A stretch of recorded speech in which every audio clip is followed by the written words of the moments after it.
Welcome back. بلندر کا آغاز کریں اور آپ کو بتائیں کہ پاک فوج نے آپریشن غضب الحق کے تحت افغان طالبان اور فتح خارج کے دہشت گرد ٹھکانوں میں کامیاب فضائی کارروائی کی ہے۔ سیکیورٹی ذرائع کے مطابق 12 اور 13 مارچ کے درمیانی شب کیے گئے حملوں میں کابل اور میں 1313 کور کے انفراسٹرکچر کو نشانہ بنایا گیا اور مکمل طور پر تباہ کر دیا گیا۔ قندھار میں تراوا کے دہشت گرد کیمپ کو بھی فضائی حملوں کے ذریعے نشانہ بنایا گیا، جس کے دوران ایئر فیلڈ کے آئل اسٹوریج سائٹ اور اس کے منسلک لاجسٹک انفراسٹرکچر کو بھی تباہ کیا گیا۔ اس کے علاوہ صوبہ پکتیا میں شیر ناؤ دہشت گرد کیمپ پر بھی مؤثر فضائی کارروائی کی گئی۔ پاک فوج کے مطابق آپریشن غضب الحق کے تحت کارروائیاں اہداف کے مکمل حصول تک جاری رہیں گی اور دہشت گردوں کے ٹھکانوں کو تباہ کرنے میں کوئی کمی نہیں کی جائے گی۔ اس آپریشن میں علاقے میں دہشت گردی کے امکانات کو کم کرنے اور سیکیورٹی کی صورتحال کو مستحکم کرنے میں مدد ملے گی۔ وزیر اعظم شہباز شریف سعودی عرب کا سرکاری دورہ مکمل کرنے کے بعد وطن واپس پہنچ گئے ہیں۔ وزیر اعظم شہباز شریف نے سعودی ولی عہد محمد بن سلمان سے ملاقات کرتے ہوئے آزمائشی حالات میں سعودی عرب کے ساتھ پاکستان کی مکمل یکجہتی کا اعادہ کیا۔ مشرق وسطیٰ میں جاری کشیدگی کے دوران وزیر اعظم شہباز شریف نے جدہ میں سعودی ولی عہد محمد بن سلمان سے اہم ملاقات کی، جس میں نائب وزیر اعظم اسحاق ڈار اور فیلڈ مارشل عاصم منیر موجود تھے۔ دونوں رہنماؤں کے درمیان خطے میں حالیہ پیش رفت پر تفصیلی تبادلہ خیال ہوا۔ ملاقات میں پاکستان اور سعودی عرب نے خطے میں امن اور استحکام کے فروغ کے لیے مشترکہ طور پر کام جاری رکھنے پر اتفاق کیا، جبکہ وزیر اعظم شہباز شریف کا کہنا تھا کہ پاکستان ہمیشہ سعودی عرب کے ساتھ مضبوطی سے کھڑا رہے گا۔ پاکستان خطے میں امن کی مشترکہ مقصد کے حصول کے لیے کوشش جاری رکھے گا۔ وزیر اعظم پاکستان شہباز شریف اور chief of army staff field marshal Syed Asim Munir نے گزشتہ روز سعودی ولی عہد محمد بن سلمان سے اہم ملاقات کی، جسے دفاعی اور سفارتی حلقوں میں غیر معمولی حمایت دی جا رہی ہے۔ میڈیا میں جاری تصاویر کے مطابق فیلڈ مارشل سید عاصم منیر اس ملاقات کے دوران افواج پاکستان کے جنگی لباس کومیٹ ڈریس میں نظر آئے ہیں، جو بیرون ملک اعلیٰ سطحی ملاقاتوں کے دوران کم ہی دیکھا جاتا ہے۔ عموماً ایسے موقع پر سپہ سالار رسمی یا تقریبی لباس زیب تن کرتے ہیں۔ مبصرین کے مطابق اس ملاقات میں جنگی لباس میں موجودگی پاکستان کی جانب سے اپنے دیرینہ برادر ملک سعودی عرب کے ساتھ مکمل یکجہتی اور دفاعی تعاون کے عزم کا اظہار کرتی ہے۔ تجزیہ کاروں کا کہنا ہے کہ یہ قدم دونوں ممالک کے مضبوط تعلقات اور دفاعی معاہدوں کی اہمیت کو اجاگر کرتا ہے اور اس بات کا احاطہ بھی کرتا ہے کہ پاکستان سعودی عرب کے دفاعی اور سلامتی کے لیے ہر ممکن تعاون کے لیے تیار ہے۔ خبر یہ ہے کہ لکی مروت کے قبائلی سب ڈویژن بیٹنی میں پولیس موبائل کے قریب دھماکے میں ایس ایچ او سمیت 6 اہلکار شہید ہو گئے۔ ترجمان لکی مروت پولیس کا کہنا ہے کہ پولیس موبائل پر ہونے والے دھماکے میں ایک اہلکار زخمی بھی ہوا ہے۔ دھماکہ خیز مواد پولیس موبائل کے قریب نصب تھا۔ دھماکے کے بعد علاقے میں پولیس کی اضافی نفری روانہ کر دی گئی ہے۔ پولیس کے مطابق شہید افراد میں ایس ایچ او تھانہ شادی خیل صدر اعظم بھی شامل ہیں۔ سندھ کے نئے گورنر نہال ہاشمی آج حلف اٹھائیں گے۔ Chief justice Sindh high court ان سے گورنر کے عہدے کا حلف لیں گے۔ حلف اٹھانے کے بعد نہال ہاشمی سندھ کے 35ویں گورنر بن جائیں گے۔ سید نہال ہاشمی کا تعلق کراچی سے ہے اور وہ پیشے کے لحاظ سے معروف وکیل اور سیاستدان ہے۔ وہ مارچ 2015 سے فروری 2018 تک سینیٹ آف پاکستان کے رکن بھی رہ چکے ہیں۔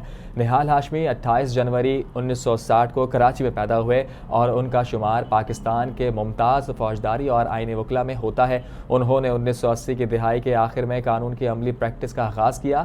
نہال ہاشمی نے بطور طالب علم آل پاکستان یوتھ لیگ کے نام سے اپنی سیاسی تنظیم قائم کی اور 90 کی دہائی میں باقاعدہ سیاست کا آغاز کیا۔ وہ 1992 میں پاکستان مسلم لیگ نون میں شامل ہوئے۔ تو دوسری جانب متحدہ قومی موومنٹ پاکستان کے رہنما اور ممبر قومی اسمبلی فاروق ستار نے کامران ٹھسوری کو گورنر سندھ کے عہدے سے ہٹائے جانے پر برہمی کا اظہار کر دیا۔ فاروق ستار نے کہا کہ گورنر سندھ کامران خان ٹھسوری کو ہٹا کر وفاقی حکومت اور وزیر اعظم نے ہمیں یہ واضح پیغام دیا ہے کہ انہیں اب ہماری ضرورت نہیں ہے۔ ہمیں اب اس مسئلے کو اپنی ریڈ لائن بنانا چاہیے اور فی الفور حکومت کو خیر بات کہہ دینا چاہیے۔ اس سے قبل ترجمان MQM کی جانب سے کہا گیا تھا کہ وفاق نے گورنر سندھ کی تبدیلی پر اعتماد میں نہیں لیا۔